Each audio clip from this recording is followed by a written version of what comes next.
Hello दोस्तों, स्वागत है आप सभी का यूट्यूब के इस चैनल लर्निंग बाज़ार पे, जहां आप सभी 10th क्लास के बच्चों के लिए जो सीरीज स्टार्ट करी गई थी, जिसमें हम लोगों ने एनसीईआरटी का chapter wise line by line revision करने की बात करी थी। उसी सीरीज़ के अंतर्गत आज हम लोग सिविक्स का जो पहला चैप्टर है पावर शेयरिंग, उसको आज हम लोग पढ़ेंगे और उसके टर्म्स को समझने की कोशिश करेंगे।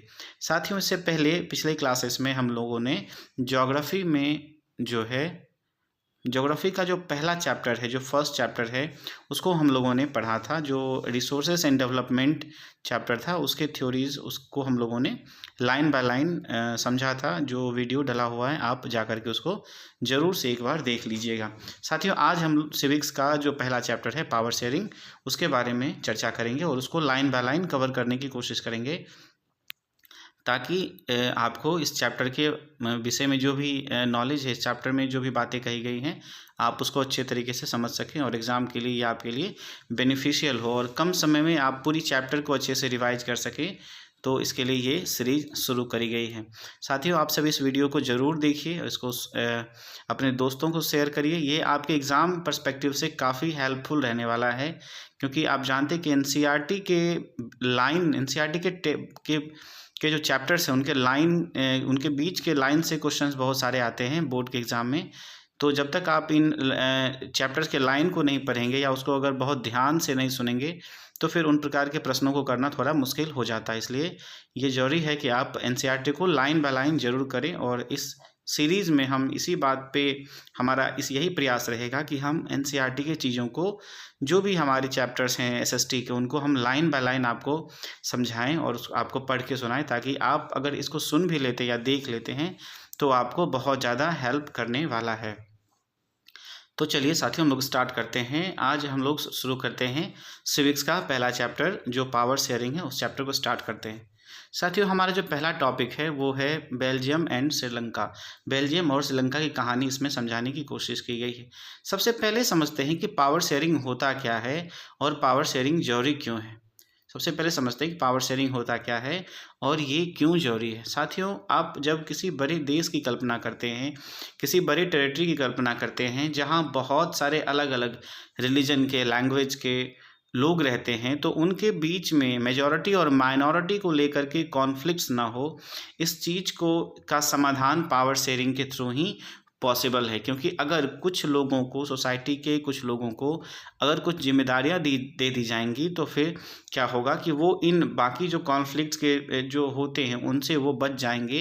यानी अगर हम पावर को शेयर कर दें, अगर हम पावर को किसी एक ही व्यक्ति के पास ना दे करके उसको हम अलग अलग ऑर्गेनाइजेशंस के थ्रू डिस्ट्रीब्यूट कर दें, सोसाइटी के अलग अलग लोगों में बांट दें, तो क्या होता है कि जो एक मेजोरिटेरियन जो एस्पेक्ट बनता है कि एक ही लोगों या एक ही कम्युनिटी के पास में सारे पावर्स हैं, उनसे जो प्रॉब्लम होनी होती है वो बच जाती है। इसलिए ये जरूरी है कि हम पावर शेयरिंग को करें। साथियों, इस चैप्टर को अगर हम देखें तो यहाँ बेल्जियम और श्रीलंका के बारे में बताया गया है। तो चलिए चैप्टर को हम लोग स्टार्ट करते हैं। Belgium is a small country in Europe, smaller in area than the state of Haryana. It has borders with France, Netherlands, Germany and Luxembourg. कह रहा बेल्जियम काफ़ी छोटा देश है यूरोप का, जो लगभग एरिया में हरियाणा के जैसा ही है। और इसके पड़ोसी देशों की बात करें तो नीदरलैंड, फ्रांस, जर्मनी और लग्जमबर्ग इसके पड़ोस के देश हैं। It has population of little over 1 crore, about half of the population of Haryana. और इसकी जनसंख्या करीब करीब 1 करोड़ है, जो हरियाणा से थोड़ी कम ही, लगभग उसकी आधी है। The ethnic composition of this small country is very complex. Of the country's total population, 95% can live in the Flemish region and speak Dutch language। कह रहा है कि इस देश का जो एथनिक कंपोजिशन है वो काफ़ी डिफरेंट है, काफ़ी कॉम्प्लेक्स है। यहाँ लगभग 59% ऐसे लोग हैं, यहाँ लगभग 59% पॉपुलेशन ऐसे हैं जो फ्लेमिश रीजन में रह रहे हैं और डच भाषा को वो बोलते हैं। अब गौर से समझिएगा, फ्लेमिश रीजन में रह रहे हैं और डच भाषा को ये बोलते हैं। उसके अलावा अगर आप देखोगे तो यहाँ कह रहा है another 40% people live in Wallonia region speak French. इसके अलावा 40% लोग ऐसे हैं जो वेलोनिया रीजन में रहते हैं और फ्रेंच भाषा बोलते हैं। इसके अलावा remaining 1% of the Belgians speak German, और लगभग 1% जो बेल्जियंस पीपल हैं वो जर्मन भाषा बोलते हैं। तो कुल मिलाकर के 3 लैंग्वेज के लोग यहाँ रहते हैं, एक जो डच बोलने वाले हैं, दूसरा जो फ्रेंच बोलने वाले हैं, और तीसरा जो जर्मन बोलने वाले लोग हैं। ये 3 प्रकार के लैंग्वेज बोलने वाले लोग इस पूरे देश में रहते हैं। 80% of the people speak French while 20%, अगर हम बात करें in the capital city of Brussels, जब हम बात करें जो बेल्जियम की राजधानी ब्रुसेल्स है, वहाँ लगभग 80% लोग ऐसे हैं जो फ्रेंच बोलते हैं और 20% लोग ऐसे हैं जो डच बोलते हैं। तो प्रॉब्लम यहीं स्टार्ट होती है। साथियों, हुआ क्या है यहाँ पे आप देखोगे तो जो पूरी कंट्री है, जो पूरा बेल्जियम है, उस पूरे बेल्जियम में 60% ऐसे लोग हैं जो डच बोलते हैं, और जो पूरी इसका जो कैपिटल सिटी है, उस कैपिटल सिटी में जो 80% ऐसे लोग हैं जो फ्रेंच बोलते हैं, और यहीं से जो विवाद है, यहीं से जो प्रॉब्लम से स्टार्ट होगी। अब आगे देखो, कह रहा है the minority French speaking community was relatively rich and powerful, और ये माइनॉरिटी कम्युनिटी जो है, मतलब जो फ्रेंच कम्युनिटी माइनॉरिटी में जो है पूरे देश भर में, ये यहाँ पे माइनॉरिटी है और ये काफ़ी पावरफुल और रिच हैं। This was resented by the Dutch-speaking community who got benefit of economic development and education much later. और लगातार इन लोगों से विरोध रहता है, डच लोगों से इनका, क्योंकि डच लोगों को बाद में इकोनॉमिक और एजुकेशन पावर इनसे काफ़ी बाद में डेवलपमेंट्स इनमें देखने को मिले। दिस लेड, आप देखो कह रहा है, this lead to tensions between Dutch speaking and French speaking communities during 1950 and 1960। इसी कारण से डच पीपल और जो फ्रेंच बोलने वाले लोग हैं उसके बीच में कॉन्फ्लिक्ट स्टार्ट हो जाता है। कब से? 1950 और 1916 के बीच में। Tension between the two communities was more acute in Brussels, और ब्रुसेल्स में ये टेंशन और भी ज़्यादा देखने को मिला, जहाँ पे इन दोनों कम्युनिटी के बीच में जो मतभेद है वो काफ़ी ज़्यादा देखने को मिला। कहाँ पे? तो ब्रुसेल्स में। साथियों, ब्रुसेल्स क्या है? इसकी राजधानी, इसका कैपिटल है। Brussels presented A special problem that Dutch-speaking people continued majority in the country but minority in the capital। Problem क्या है? प्रॉब्लम ये है कि जो डच स्पीकिंग पीपल है ये पूरे देश भर में तो मेजॉरिटी में है, लेकिन ब्रुसेल्स में ये माइनॉरिटी में है, और ब्रुसेल्स में जो फ्रेंच लोग हैं वो मेजॉरिटी में है, फ्रेंच बोलने वाले लोग। तो यहीं से प्रॉब्लम स्टार्ट होती है। अब देखो, दूसरा एग्जाम्पल यहाँ दे करके समझाने की कोशिश की गई है। यहाँ पे आपको ध्यान रखना है कि बेल्जियम में क्या सब बातें हुई। दूसरा एग्जाम्पल है, let us compare this to the situation in another country. Sri Lanka is an island nation just few kilometers off the southern coast of Tamil Nadu. It has about 2 crore people, about the same as Haryana. कह रहा है कि तमिलनाडु के बगल में ही एक देश है जो आइलैंड कंट्री है जिसका नाम है श्रीलंका, और श्रीलंका में छोटा सा देश है और लगभग हरियाणा के जितना ही इसकी भी आबादी है, करीब करीब 2 करोड़ की इसकी पॉपुलेशन हरियाणा जितनी ही इस देश की है ना। Like other nations in the South Asia region, Sri Lanka has diverse population. Sri Lanka में भी पॉपुलेशन डाइवर्सिटी काफ़ी है। The major social groups are Sinhala speaker. यहाँ जो अलग अलग ग्रुप्स हैं वो कौन कौन से हैं? तो जो मेजर ग्रुप है ना, जो मेजर ग्रुप्स है उसमें सबसे जो प्राइमरी है, जो सबसे ज़्यादा मेजॉरिटी में रहने वाला है वो है सिन्हाला स्पीकर, जो लगभग 74% है। उसके अलावा तमिल स्पीकर जो 18% है, और इन तमिल स्पीकर में भी 2 ग्रुप्स बने हुए हैं, एक जो नेटिव तमिल है और दूसरा जो भारत से यहाँ पे गए हुए हैं। जो नेटिव तमिल है उनको श्रीलंकन तमिल कहा गया, और आप देखोगे तो जो कुछ ऐसे लोग थे जो कॉलोनियल पीरियड के दौरान भारत से गए थे प्लांटेशन एक्टिविटी के लिए, तो वो लोग जब वहीं बस गए तो उनको कहा गया इंडियन तमिल्स। तो ये दोनों मिलकर के तमिलियन कम्युनिटी वहाँ पे इन्होंने फॉर्म किया। आगे देखोगे, कह रहा है as we can see from the map Sri Lankan Tamils are concentrated in the north and east of the country. Sri Lankan Tamil जो है यहाँ नॉर्थ और ईस्ट पार्ट कंट्री में कंट्री के नॉर्थ और ईस्ट पार्ट में रहते हैं। उसके अलावा most of the Sinhala speaking people are Buddhist. उसके अलावा सिन्हाला बोलने वाले जो प्रायः लोग हैं वो कौन से रिलीजन को फॉलो करते हैं, वो बुद्धिस्ट है। While most of the Tamils are Hindus and Muslims. और वहीं जब बात करें हम तामिल्स की तो इसमें प्रायः कौन होंगे, तो ये तामिल्स या तो मुसलमान हैं या ये हिंदू हैं, इस दोनों कम्युनिटी के लोग हैं। उसके अलावा लगभग 7% लोग वहाँ पे क्रिश्चियनिटी को भी मानने वाले हैं। तो कुल मिलाकर के आप देखो तो यहाँ भी 3 अलग अलग कम्युनिटी हैं जो पूरे एक साथ देश में रह रहे हैं। प्रॉब्लम यहाँ भी होगी। कैसी प्रॉब्लम, तो देखिए कह रहा है just imagine what could happen in situations like this. अब यहाँ कैसा सिचुएशन हो सकता है। अब फिर बेल्जियम की कहानी को हम लोग आगे बढ़ाते हैं। कह रहा है in Belgium the Dutch community could take advantage for of its numeric majority and force it will to on the French and German speaking population.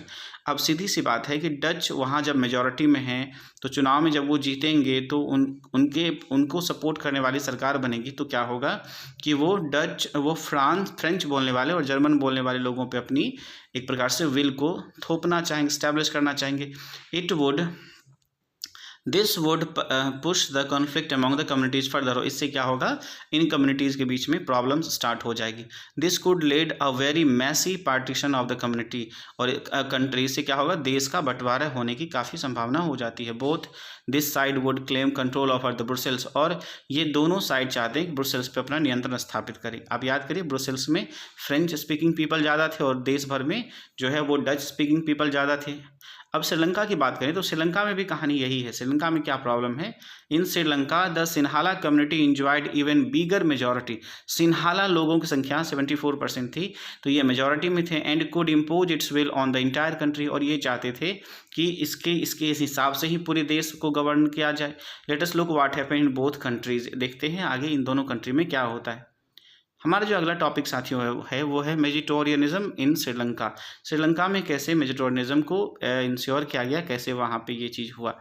Sri Lanka emerge as an independent country in 1948। The leaders of the Sinhala community साउट to secure dominance over the government by virtue of their majority. सीधी सी बात है, Sinhala community के लोग वहाँ ज़्यादा थे, तो जब चुनाव होंगे तो उन्हीं के लोग जीतेंगे, उन्हीं को सपोर्ट करने वाली गवर्नमेंट बनेगी। As a result, the democratically elected government adopted a series of vegetarian measures to establish the Sinhala community। इसलिए जो सिन्हाला के द्वारा बनाई गई सरकार थी तो उन्होंने जो काम किए वो सिन्हाला कम्युनिटी को सुप्रीमेसी देते हुए या उनकी हित को ध्यान में रखते हुए काम किए। In 1956 an act was passed to recognize Sinhala as the only official language. और 1956 में सिन्हाला को ही केवल एक ऑफिशियल लैंग्वेज के तौर पे कंसिडर किया गया, जबकि क्या वहाँ पे उसके अलावा भी तमिल भाषी लोग भी तो थे। तो इनसे क्या हुआ, कॉन्फ्लिक्ट स्टार्ट होना शुरू हो गया।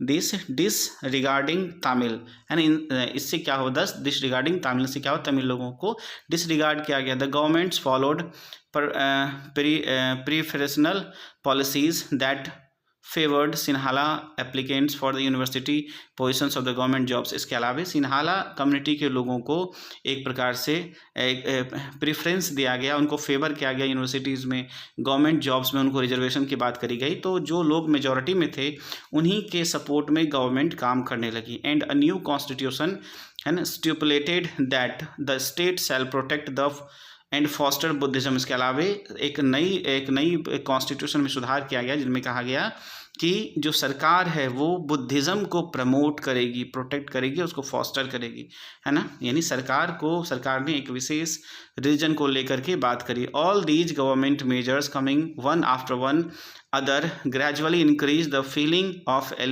alienation among the Sri Lankan Tamils. They felt that none of the major political parties led by the Buddhist Sinhala leaders were sensitive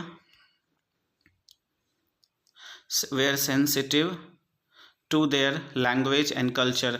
और धीरे धीरे इन तमिल लोगों को ये बात समझ में आने लगी कि कोई भी सिन्हाला का लीडर जो है वो उनके कल्चर और उनके लैंग्वेज को लेकर के सेंसिटिव नहीं है। They felt that the constitution and government policies denied them equal political rights. और उन्हें ये महसूस होने लगा कि ये जो सरकारें हैं या ये जो कॉन्स्टिट्यूशन है इनको कोई भी इक्वल पॉलिटिकल राइट्स देने से नहीं देंगे और डिस्क्रिमिनेट किया जाएगा इनको किन चीज़ों में, तो जॉब पाने में, उसके अलावा अदर अपॉर्चुनिटीज़ में, इन सारी चीज़ों में इनको डिस्क्रिमिनेट किया जाएगा, इनको इग्नोर किया जाएगा, इनके इंटरेस्ट का ध्यान नहीं रखा जाएगा। साथियों आगे जब बढ़े तो यहाँ कह रहा है As a result, the relation between the Sinhala and Tamil community strained over time।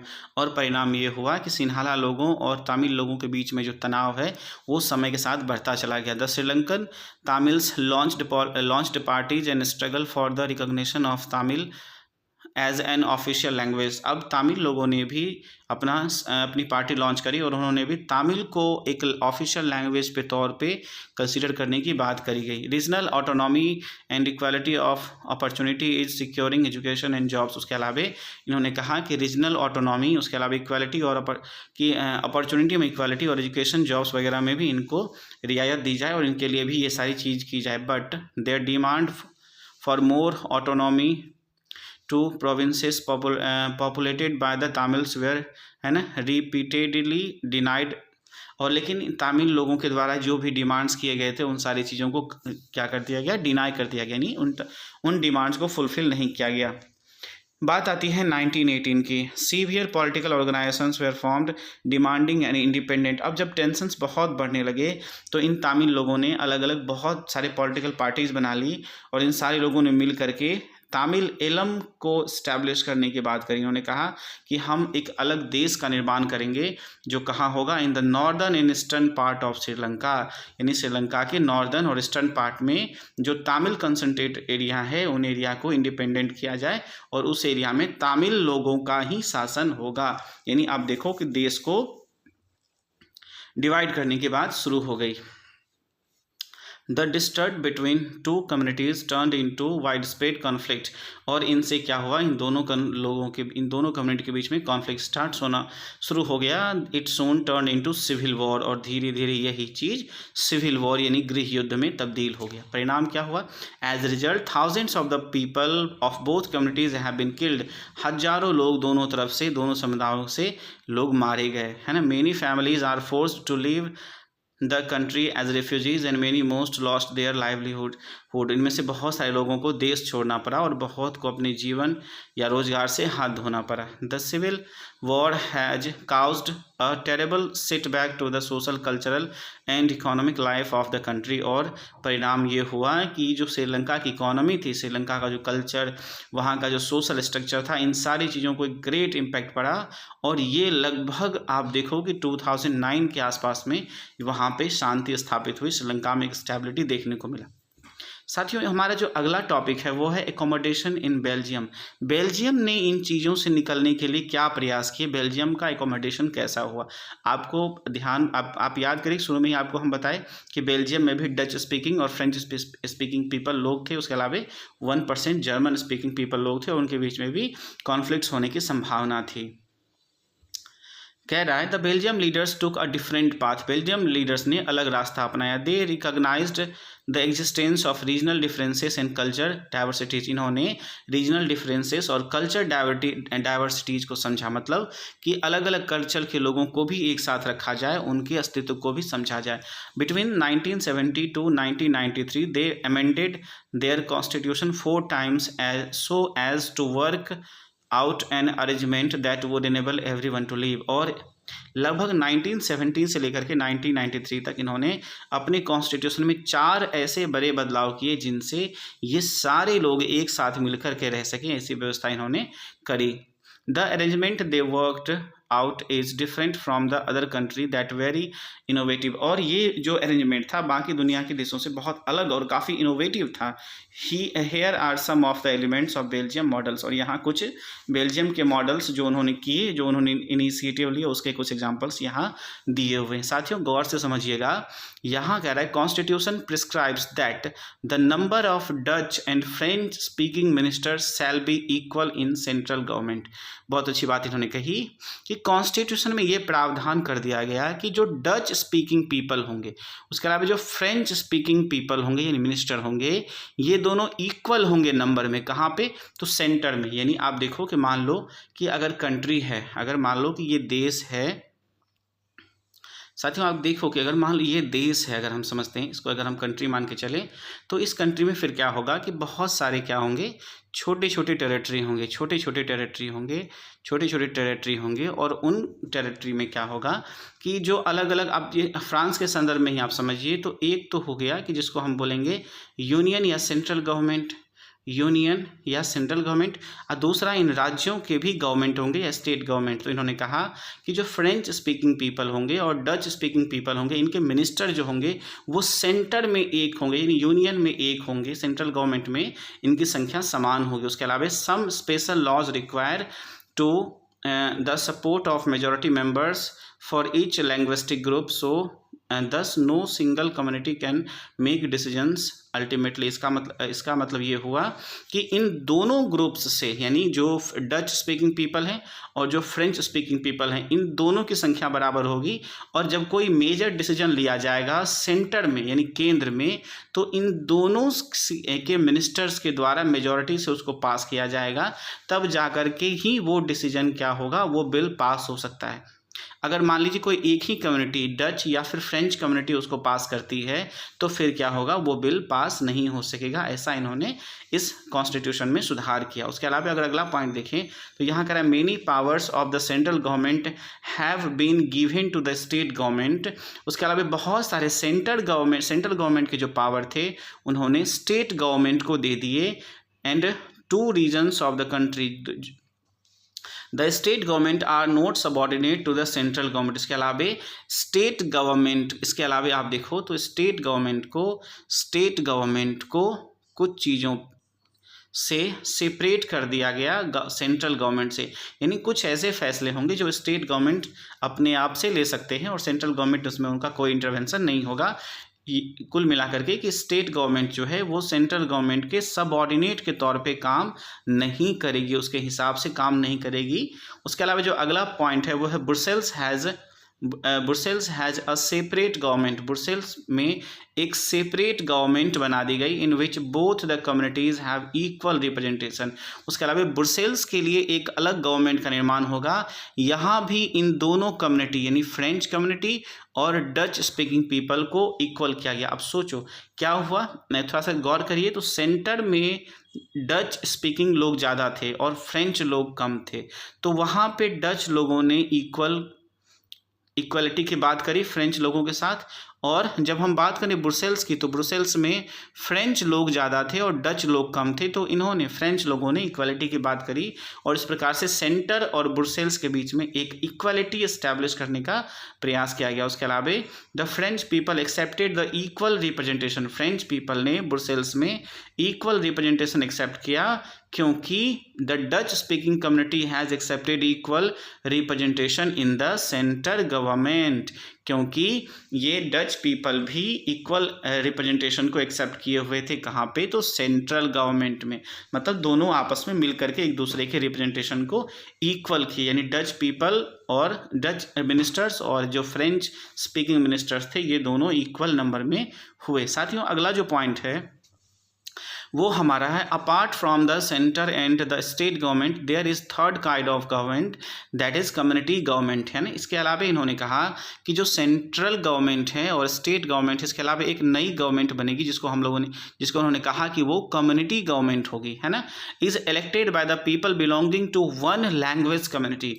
और इन्होंने कहा कि ये जो कम्युनिटी गवर्नमेंट होगी ये कम्युनिटी गवर्नमेंट किसी एक ही लैंग्वेज के द्वारा इलेक्ट की जाएगी। दैट मीन्स कि अगर डच लोगों की कम्युनिटी गवर्नमेंट बनेगी तो वो डच पीपल के द्वारा इलेक्ट की जाएगी। उसके अलावा अगर फ्रेंच लोगों के लिए कम्युनिटी बनेगी तो वो फ्रेंच लोगों के द्वारा ही इलेक्ट की जाएगी।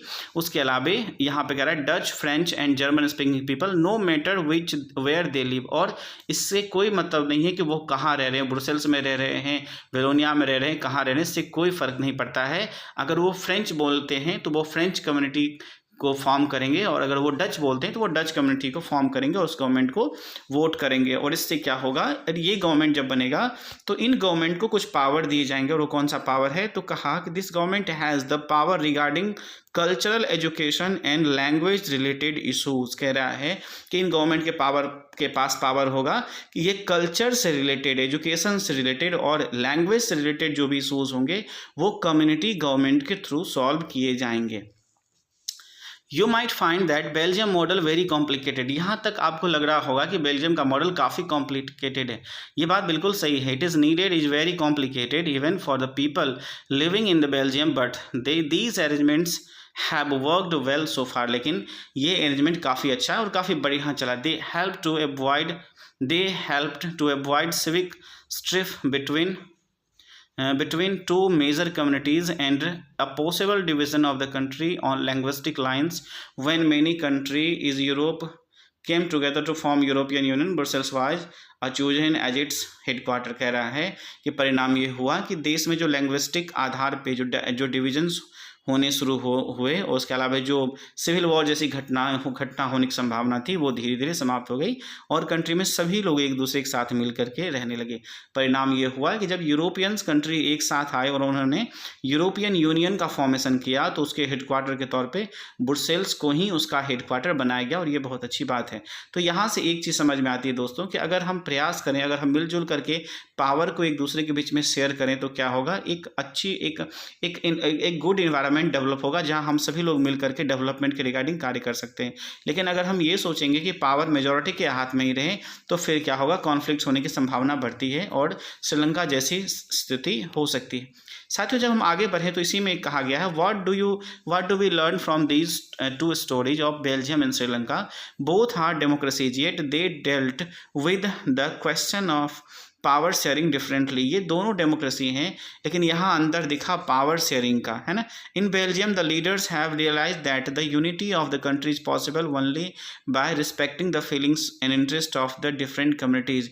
बेल्जियम को ये बात समझ में आ गई कि अगर देश को यूनाइट रखना है तो हम हमारे साथ जो डिफरेंट कम्युनिटीज़ रह रहा है उसके फीलिंग्स को भी समझें, उनके, है ना। Such as a realisation resulted mutually accepted arrangements for power sharing. और परिणाम ये हुआ कि एक दूसरे के बीच में म्यूचुअल अंडरस्टैंडिंग हुआ और पावर को शेयर किया गया। श्रीलंका में क्या हुआ, Sri Lanka shows us a contrasting example. Sri Lanka इसके विपरीत एग्जाम्पल दिया। It shows us that if a majority community wants to force its dominance. Sri Lanka में देखा गया कि अगर कोई मेजॉरिटी कम्युनिटी अपना डोमिनेंस स्थापित करना चाहती है तो दूसरा समुदाय जो है वो उसको रिफ्यूज़ कर देगी और फिर क्या होगा, यहाँ से आप कंट्री में सिविल वॉर जैसी स्थिति स्टार्ट हो जाती है। साथियों, ये एक बहुत अच्छा कार्टून यहाँ पे दिया गया है। एनसीईआरटी बुक की एक खासियत होती है कि वो कार्टून्स के माध्यम से चीज़ों को बहुत अच्छी तरीके से समझाने का प्रयास करती है। साथियों, यहाँ देखो आप एक चीज़ समझ में आएगा, यहाँ जर्मनी की सिचुएशन को समझाया गया है। जैसे आप देखो हमारे देश में दो बड़ी पार्टियाँ हैं, एक आप जानते हो कि जो एनडीए है ना, और उसके अलावा यूपीए, और आसान शब्द में कहें तो इन दोनों के जो बड़े घटक हैं, जैसे आप देखो जो बीजेपी एक पार्टी है और कांग्रेस दूसरी पार्टी है, और ये दोनों हमेशा एक दूसरे के अगेंस्ट ही बातें करती हैं और गवर्नमेंट का निर्माण करती हैं। अगर कल्पना करिए कभी ऐसा सिचुएशन बने कि बीजेपी और कांग्रेस साथ मिल करके सरकार का निर्माण करे तो कैसा होगा। ये कार्टून उसी चीज़ को यहाँ बताने की कोशिश कर रही है। एक्चुअली ये कहानी जर्मनी की है। जर्मनी में दो ऐसी पार्टी है, एक पार्टी का नाम है क्रिश्चियन डेमोक्रेटिक यूनियन और दूसरी पार्टी का नाम है द सोशल डेमोक्रेटिक पार्टी। ये दोनों पार्टी एक दूसरे की राइवलरी के तौर पर, एक दूसरे के विरोधी के तौर पर हमेशा चुनाव लड़ी। लेकिन एक बार सिचुएशन ऐसा हुआ इन 2005 सिचुएशन ऐसा हुआ कि जब इलेक्शन हुए तो वहाँ पर इन दोनों में से किसी पार्टी को मेजॉरिटी में सीट्स नहीं आई। तो परिणाम क्या हुआ कि इन दोनों पार्टियों ने अपना गठबंधन कर लिया, अपना अलायंस कर लिया और फिर ये दोनों पार्टी मिलकर के सरकार का निर्माण करी। अब देखो क्या प्रॉब्लम्स हो सकती है। तो जैसे मान लीजिए क्रिश्चियन डेमोक्रेटिक यूनियन का कुछ अलग व्यू पॉइंट होगा और जो सोशल डेमोक्रेटिक पार्टी है इसका अलग व्यू पॉइंट होगा। तो हो सकता है कि किसी पार्टिकुलर सब्जेक्ट को लेकर के, किसी पार्टिकुलर पॉइंट या किसी कॉन्सेप्ट को लेकर के इन लोगों के बीच में कॉन्फ्लिक्ट स्टार्ट हो जाए। साथियों, यहाँ आप इस कार को देखेंगे तो आप देखोगे यहाँ दो स्टीयरिंग लगा हुआ है, मतलब इसको दो चलाने वाले होंगे। तो आप सोच लीजिए कि इसकी क्या दुर्दशा होने वाली है जब इसमें दो स्टीयरिंग लगे होंगे और कभी झगड़े की स्थिति बनी तो ये बोलेगा भाई राइट चलो, ये बोलेगा भाई लेफ्ट चलो, तो गाड़ी गई खड्डे में, तो यही स्थिति हो जाती है। खैर, तो अब हम टॉपिक को आगे हम लोग लेकर के चलते हैं।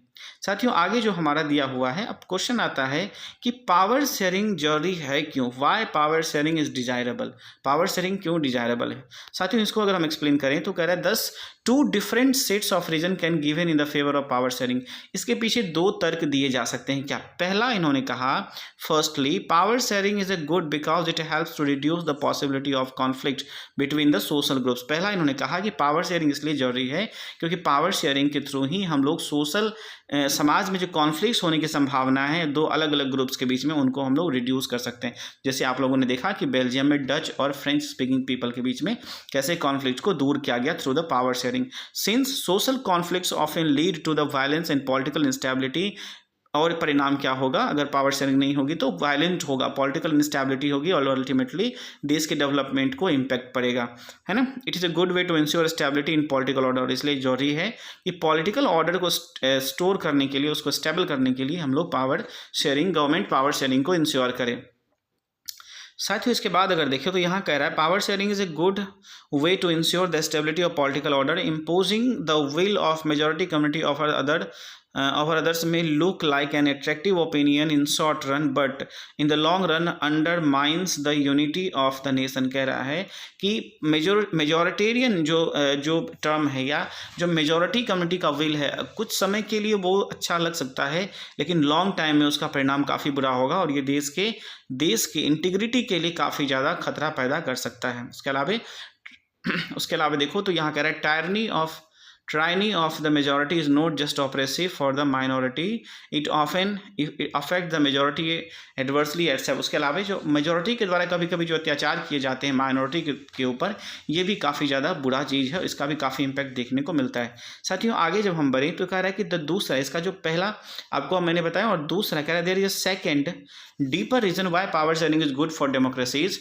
यहाँ कह रहा है कि दूसरा जो कारण है पावर शेयरिंग क्यों डेमोक्रेसी के लिए अच्छा है, वो ये है कि power sharing is a good, power sharing is a very spirit of democracy. क्योंकि उन्होंने कहा कि पावर शेयरिंग जो है वो डेमोक्रेसी की आत्मा है। अब इसको समझिए, कह रहा है डेमोक्रेसी का मतलब ही होता है जनता का शासन, यानी जनता अपने हिसाब से अपने रिप्रेजेंटेटिव को चुने और अपने बदले जो भेजे गए लोगों के थ्रू क्या करे, वो रूल करे। इसका मतलब हुआ कि कहीं ना कहीं हम एक व्यक्ति के हाथ में पावर ना दे करके अलग अलग लोगों के बीच में पावर को ट्रांसफर करें, पावर को शेयर करें।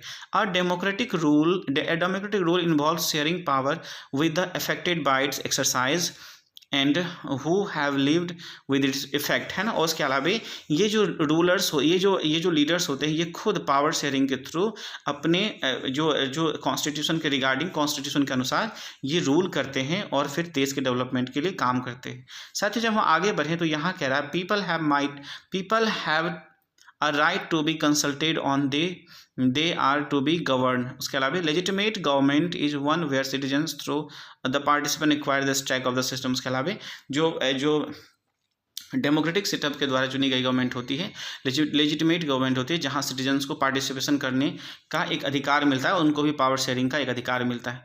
साथियों, इसके पीछे एक चीज़ और यहाँ समझाने का प्रयास किया गया है। कह रहा है कि let us call the first set of reason prudential and the second moral.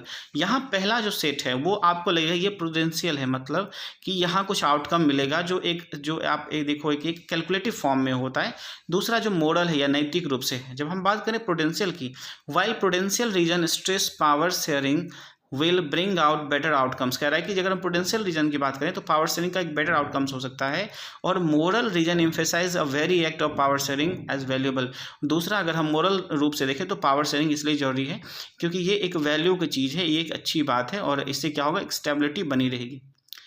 अब देखो यहाँ कह रहा है forms of power sharing. Forms क्या सब हो सकते हैं पावर शेयरिंग के। साथियों, अगर हम फॉर्म्स ऑफ पावर शेयरिंग की बात करें तो आप देखोगे यहाँ लिखा हुआ है the idea of power sharing has emerged in the opposition to the notions of undivided political power. अगर हम बात करें पावर शेयरिंग की तो पावर शेयरिंग का जो कॉन्सेप्ट है, वो जो अवधारणा है, वो यहीं से हुआ है कि अनडिवाइडेड पॉलिटिकल पावर, है ना। For long time it was believed that the power of the government must reside in one person or one group of person located in one place. शुरू में यह अवधारणा थी कि पावर जो होगा वो किसी एक व्यक्ति के ही हाथ में होगा, एक ही जगह से उसको कंट्रोल किया जाएगा, एक ही ग्रुप के पास में होगा। इससे क्या होगा, क्विक डिसीजंस लिया जा सकता है। It was felt that if the power is decide to dispersed it would not possible to take quick decision. इसके पीछे तर्क ये दिया जाता था कि अगर पावर को बांट दिया जाएगा अलग अलग कम्युनिटी लोगों के बीच में तो फिर क्विक डिसीजंस लेने में क्या होगी, दिक्कत हो सकती है। क्विक डिसीजन हम किसी भी चीज़ों पे नहीं ले सकते। But these notions have changed with the emergence of democracy. लेकिन ये धारणाएं धीरे धीरे डेमोक्रेसी के इमरजेंस के साथ होते होते बदल गई। That people are the source of all political power. क्यों? क्योंकि डेमोक्रेसी का मतलब ही है कि जो अल्टीमेट पावर है वो किसके पास में होगा, वो अल्टीमेट पावर पीपल के पास में होगा, वोटर्स या सिटीजन्स के पास में होगा। In a democracy people rule themselves through the institution of self government. Democracy में क्या होता है, लोग खुद पे अपने द्वारा ही बनाए गए इंस्टीट्यूशंस के माध्यम से शासन करते हैं। अब देखो, जैसे आप अपने लिए एक रिप्रेजेंटेटिव को चुनते हैं जो आपके द्वारा चुना जाता है और आप उसको चुन करके जब पार्लियामेंट भेजते हैं तो फिर वो हमारे ऊपर ही रूल करता है, और यही डेमोक्रेसी का एक बेसिक कॉन्सेप्ट है ना। तो फिर अगर हम आगे चले तो यहाँ कह रहा है in a democracy people rule themselves through institutions of self government. In a good democratic government due to respect is given to diverse groups and views that exist in society. Everyone has a voice in shaping the public policies. और यहाँ कहा गया कि जो society के diverse group हैं उनको भी सोसाइटी में एग्जिस्टेंस करने की राइट है। उसके अलावा सभी लोगों को अपनी बातें कहने का अधिकार है। Therefore it follows that in democracy political power should be distributed among many citizens as possible. इसलिए ये कहा गया कि डेमोक्रेसी में जितना हो सके हम पॉलिटिकल पावर को शेयर करें। फिर आता है in modern democracies power sharing arrangements can take many forms. Modern democracies में ये पावर शेयरिंग अलग अलग रूपों में फॉर्म कर सकते हैं। जैसे let us look some of the most common arrangements that we have will to come across. अब आइए हम लोग देखते हैं जो कौन कौन से ऐसे फॉर्म्स हो सकते हैं। पहला नंबर यहाँ कह रहा है power is shared among different organs of the government. पहला कि पावर को हम सरकार के अलग अलग ऑर्गन्स के थ्रू उसको हम लोग क्या कर सकते हैं, शेयर कर सकते हैं। अब जानते हैं जो ऑर्गन्स ऑफ गवर्नमेंट होते हैं वो कितने हैं, वो 3 हैं। जैसे आप देखो कि जो लेजिस्लेचर है, जो हमारे पास में एग्जीक्यूटिव है, उसके अलावा जो जुडिशियरी है, ये 3 हमारे गवर्नमेंट के ऑर्गन्स हैं। तो इन तीनों ऑर्गन्स के माध्यम से पावर शेयरिंग होता है। और ये कैलकुलेट दिस हॉरिजेंटल डिस्ट्रीब्यूशन, और इसी को हम लोग हॉरिजेंटल डिस्ट्रीब्यूशन इस तरह से कह सकते हैं कि ये क्या है हमारा, ये हमारा हॉरिजेंटल डिस्ट्रीब्यूशन है। यानी आप देखो तो हमारे पास में जो लेजिस्लेचर है, जो हमारा एग्जीक्यूटिव है और जो हमारा जुडिशियरी है, इसको हम बोलते हैं horizontal distribution of power because it allows different organs of the government placed at the same level. इसका मतलब ये हुआ कि ये तीनों जो है एक ही लेवल पे काम करते हैं, लेकिन ये तीनों क्या करते हैं, अलग अलग पावर को एक्सरसाइज करते हैं, है ना। और यहाँ कह रहा है such a separation ensure that none of the organ can exercise ultimate power. और इसको सेपरेट करने का यही मकसद है कि कोई भी ऑर्गन जो है वो अल्टीमेट पावर को एक्सरसाइज न करे। ऑर्गन्स दैट मीन्स कि जो हमारा लेजिस्लेचर है, जुडिशियरी है और एग्जीक्यूटिव है, इनमें से कोई भी अपने पावर को अल्टीमेटली यूज़ ना करे। और इसके लिए उन्होंने कहा कि ईच ऑर्गन चेक अदर्स। इसलिए ये सारे ऑर्गन्स एक दूसरे को चेक एंड बैलेंस के फॉर्म में इंश्योर करके रखते हैं। This result in a balance of power among the various institutions. और इससे क्या होगा, ये इंस्टीट्यूशंस जो है एक दूसरे को चेक एंड बैलेंस के फॉर्म में रखते हैं, जिनसे ये एक दूसरे पे एक प्रकार से कंट्रोल स्टैब्लिश करके रखते हैं। We studied that in a democracy even through ministers and government officials exercise power and they responsible to the parliament और स्टेट असेंबली। हम लोगों ने पढ़ा है कि जो सरकारें होती, जो मिनिस्टर्स होते हैं, वो रिस्पॉन्सिबल होते हैं पार्लियामेंट के लिए, लोकसभा के लिए, और वही जो स्टेट में होते हैं वो स्टेट असेंबली के लिए रिस्पॉन्सिबल होते हैं। ऑल्दो जजेज are appointed by the executive. यहाँ तक कि जज भी अपॉइंट किए जाते हैं एग्जीक्यूटिव के द्वारा। They can check the functioning of executive. और जब वो एक बार अपॉइंट हो जाते हैं तो फिर वो क्या करते हैं, वो इन एग्जीक्यूटिव्स के द्वारा जो बनाई गई पॉलिसीज होती हैं, उनके द्वारा जो बनाए गए जो किए गए कार्य होते हैं, उनको ये जज करते हैं। The arrangement is called system check of balance. और ये जो अरेंजमेंट बना हुआ है इसको हम कहते हैं चेक्स एंड बैलेंस। साथियों हमारा जो दूसरा टॉपिक है वो है power can be shared among the government at different level. Government के पावर को कैसे डिफरेंट लेवल पे शेयर किया गया है, यानी आप देखोगे तो यहाँ कह रहा है कि as a general government of the entire country and government. अब देखो हमारे देश में ही अगर हम समझें तो गवर्नमेंट के फॉर्म्स को आप देखो तो 3 प्रकार से हमारे देश में इस तरह से आप समझो कि ये है ना। जैसे आप देखो तो सबसे ऊपर में आप गौर करो तो इसको हम करेंगे, ये क्या है, सेंट्रल गवर्नमेंट है, सेंट्रल गवर्नमेंट है। उसके अलावा आप देखोगे तो ये क्या होगा, ये स्टेट गवर्नमेंट होगा, स्टेट गवर्नमेंट होंगे। और फिर ये क्या होगा, जो हमारे पास में लोकल गवर्नमेंट होगा, जो लोकल गवर्नमेंट है। इस तरह से ये 3 टायर ऑफ गवर्नमेंट है। तो आप देखो इसके बनाने का मकसद क्या है कि यहाँ पे power from top to bottom जो है शेयर हो रहा है, यानी सेंट्रल गवर्नमेंट के पास कुछ अलग पावर है, स्टेट गवर्नमेंट के पास कुछ अलग पावर है, और जो लोकल गवर्नेंस है उनके पास में भी कुछ अलग पावर दिए गए हैं। साथियों यहाँ कह रहा है, आप देखो, a general government for the entire country and governments at the provincial और regional level such as general government for the entire country usually called federal government. Federal government है ना, जो पूरी देश भर के लिए गवर्नमेंट जो बनती है उसको हम लोग अमूमन फेडरल गवर्नमेंट कहते हैं। और भारत में we refer as central government और यूनियन गवर्नमेंट। भारत में इसको सेंट्रल गवर्नमेंट या यूनियन गवर्नमेंट के तौर पे भी कहते हैं। The government at the provincial और रीजनल लेवल, जब राज्यों की बात होती है या फिर रीजनल लेवल पे जो गवर्नमेंट का निर्माण होता है उसको हम लोग अलग अलग नामों से देश के अलग अलग हिस्सों में जानते हैं। अमूमन उसको हम लोग स्टेट गवर्नमेंट के तौर पे कहा जाता है, राज्य सरकारें उसे कहा जाता है। साथियों इसके आगे चले तो यहाँ कह रहा है this system is not followed in all countries. ये सिस्टम हर देशों में फॉलो नहीं किया जाता है। These are mainly countries where the no provincial और state governments. There are many countries where there are no provincial और स्टेट गवर्नमेंट। ऐसे बहुत सारे देश हैं जहाँ ये प्रोविंशियल और स्टेट गवर्नमेंट की कंसेप्ट ही नहीं। But in these countries like ours where there are different levels of government. लेकिन भारत जैसे देशों में आप देखोगे तो यहाँ पे डिफरेंट लेवल्स ऑफ गवर्नमेंट बने हुए हैं। The constitution clearly laid on the powers of the different level of government. This is why did Belgium, और लगभग कुछ ऐसा ही बेल्जियम में भी किया गया। एंड बट रिफ्यूज्ड इन श्रीलंका, लेकिन श्रीलंका में ये चीज़ नहीं किया गया। This is called federal division of power. इसी को हम लोग कहते हैं फेडरल डिवीजन ऑफ पावर। साथियों ये जो फेडरल डिवीजन ऑफ पावर है इसको हम लोग अगली क्लास में और भी अच्छे से पढ़ेंगे जब हम लोग दूसरा चैप्टर पढ़ेंगे फेडरलिज्म के बारे में। कह रहा है the same principle can be extended to level of government. The same principle can be extended to levels of government lower than the state government such as municipalities and panchayat. इसके अलावा आप देखो, आपको हम पहले ही बताए थे कि जो हमारा तीसरा लेयर था गवर्नमेंट का, जो हमारा तीसरा लेयर था गवर्नमेंट का, वो क्या था, वो हमारा लोकल गवर्नमेंट था। और लोकल गवर्नमेंट को शहरों में म्यूनसिपैलिटीज और गाँव में उसको पंचायत या पंचायती राज भी कहा जाता है। लेटस कॉल, अब देखो यहाँ क्या, let's call division of power involving higher and lower level of the government vertical power sharing. अब आप देखो तो यहाँ जो आपको पावर का डिस्ट्रीब्यूशन दिख रहा है, यहाँ from top to bottom power का डिस्ट्रीब्यूशन दिख रहा है। यानी सबसे ज़्यादा पावर केंद्र सरकार में, फिर राज्य सरकार में, और फिर जो हमारे पास में लोकल बॉडीज है उसमें है। तो इस प्रकार की जो व्यवस्था है इसको हम लोग कहते हैं कि ये भी पावर शेयरिंग हो रहा है। लेकिन यहाँ पे कहाँ है, power involves. Let us call division of power involving lower from higher and lower government vertical power sharing इसको कहते हैं। इसको क्या कहते हैं, इसको कहते हैं वर्टिकल डिवीजन ऑफ पावर या वर्टिकल पावर शेयरिंग भी इसको कहते हैं। और इसी को हम लोग कहते हैं फेडरलिज्म या फेडरल पावर सिस्टम। और इसको हम लोग अगले क्लास में खूब अच्छे से पढ़ेंगे। साथियों हमारा जो तीसरा पॉइंट्स में कहा गया, कर पावर में also be shared among the different social groups. Power को अलग अलग सोशल ग्रुप्स के माध्यम से भी शेयर किया जाना चाहिए, जैसे such as religious linguistic groups, जैसे रिलीजियस ग्रुप्स है, लैंग्विस्टिक ग्रुप्स है, कम्युनिटी गवर्नमेंट है, इन जैसे बेल्जियम में बनाया गया है ना। तो ये सारे भी इन सारी चीज़ों में भी पावर का शेयरिंग होना चाहिए। In some countries there are constitutional and legal arrangements where by socially weaker section and women are represented in the legislature and administration.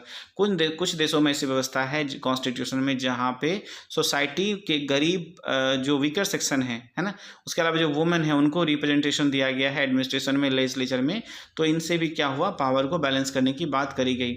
Last year we studied the system of reserve constituencies. हम लोगों ने reserve constituency की बात करी थी जब हम लोगों ने इलेक्शन सिस्टम के बारे में पढ़ा पिछले क्लास में, क्लास 9th के सिविक्स में जब हम लोगों ने पढ़ा था, तो वहाँ हम लोगों ने रिजर्व कॉन्स्टिट्यूएंसीज के बारे में भी पढ़ा था।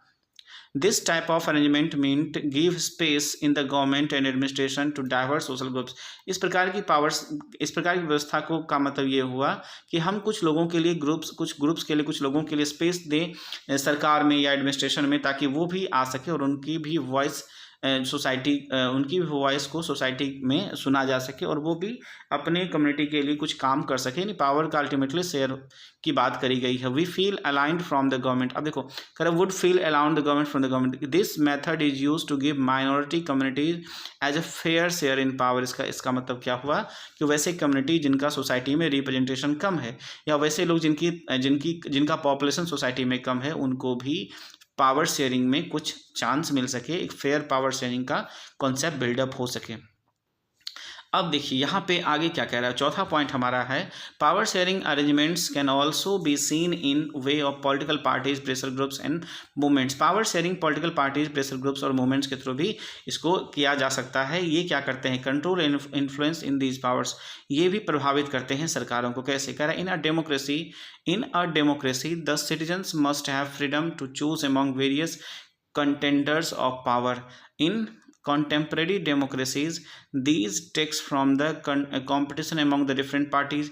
अब जैसे देखो कि ऐसी व्यवस्था जहाँ हमारे पास में अलग अलग क्या हो, हमारे पास में डिफरेंट कैंडिडेट्स हो ताकि उनमें से हम बेटर कैंडिडेट्स को चुन सकें। पार्टियों के बीच में अलग अलग कॉम्पिटिशन्स होता है कि किसकी पार्टी ज़्यादा अच्छे से जनता के प्रॉब्लम्स को सॉल्व करेगी। Such competition ensure that the power does not remain in one hand.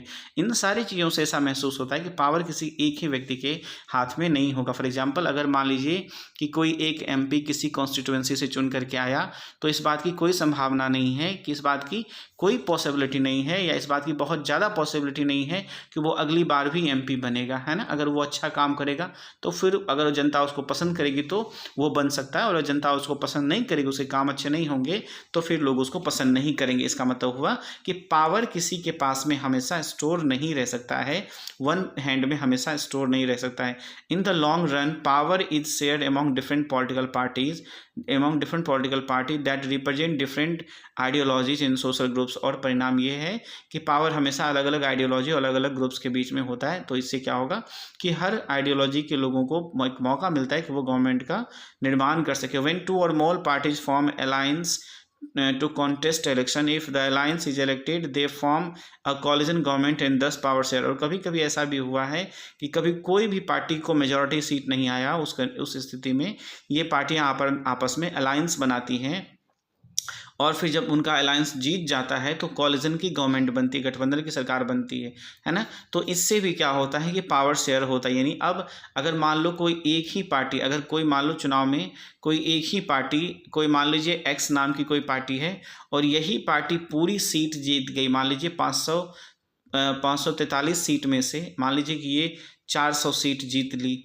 तो अब क्या होगा कि इसी एक ही पार्टी के सारे मेंबर्स जब चुन करके आएंगे तो क्या होगा कि एक पावर क्या होगा, इन्हीं के बीच में कंसंट्रेट हो जाएगा। तो इससे बेटर ऑप्शन क्या होता है कि कॉलिजन की गवर्नमेंट बने, यानी गठबंधन की सरकार बने। हालांकि इसके ड्रॉबैक्स भी हैं जो कभी आपको हम समझाएंगे, इसमें पढ़ाने के दरमियान अगर वो टर्म आता है तो आपको हम समझाएंगे। लेकिन अल्टीमेटली क्या है कि अगर कॉलिजन गवर्नमेंट बनती है तो ये भी पावर शेयरिंग का एक बेहतर एग्जाम्पल हो सकता है। In a democracy we find interest groups such as those traders, businessman, industrialist, farmers, industrial workers. उसके अलावा कुछ ऐसे ग्रुप्स भी हैं जैसे फार्मर्स के ग्रुप हैं, इंडस्ट्रियल वर्कर्स के ग्रुप्स हैं, है ना। ये सारे भी गवर्नमेंट पे दबाव डालते हैं। आप बहुत बार सुने होंगे कि किसान लोगों के द्वारा सरकार का विरोध किया गया, या जो इंडस्ट्री में काम करने वाले वर्कर्स के यूनियन होते हैं वो इंडस्ट्रियलिस्ट के अगेंस्ट बहुत सारा प्रोटेस्ट करते हैं। तो ये सारी चीज़ भी ऐसे हैं जिनसे सरकार पे या गवर्नमेंट पे दबाव बनता है, जिनसे पावर शेयरिंग का एक कॉन्सेप्ट बिल्डअप होता है, या इनमें भी कुछ पावर्स ट्रांसफ़र किए जाते हैं। Either through the participation of the government communities bring influence on the decision making. उसके अलावा इन ग्रुप्स को भी डिसीजन मेकिंग करने के लिए सरकार क्या करती है, प्रोविज़न करती है। इन यूनिट वही बात इसमें, अब अगले यूनिट में इन चीज़ों को हम लोग जब पॉलिटिकल पार्टी में पढ़ेंगे तो फिर इसको हम लोग काफ़ी अच्छे से समझने का कोशिश करेंगे। साथियों, तो ये पूरा चैप्टर हम लोगों ने आज रिवीजन किया लाइन बाय लाइन। उम्मीद है आपको चैप्टर अच्छा लगा होगा। आप इसको एक बार ज़रूर देखेंगे वीडियो को, ताकि आपको NCERT के लाइंस का क्या मतलब है, इसके बीच का क्या कॉन्सेप्ट है, इन सारी चीज़ों का आपको कम समय में रिवीजन हो सके, तो आपको ये वीडियो ज़रूर देखना चाहिए। अपने दोस्तों को भी शेयर करिए, और ख़ास करके वैसे बच्चे जो इस बार बोर्ड का एग्ज़ाम देंगे, सीबीएसई बोर्ड का जो बच्चे एग्ज़ाम देंगे, उनके लिए तो समझिए ये बहुत ही ज़्यादा महत्वपूर्ण वीडियो रहने वाला है। आपका बहुत बहुत धन्यवाद, आप सभी ने वीडियो में साथ दिया, आपका बहुत बहुत धन्यवाद। चैनल को सब्सक्राइब करिए, वीडियो को लाइक करिए और अपने दोस्तों को भी शेयर करिए।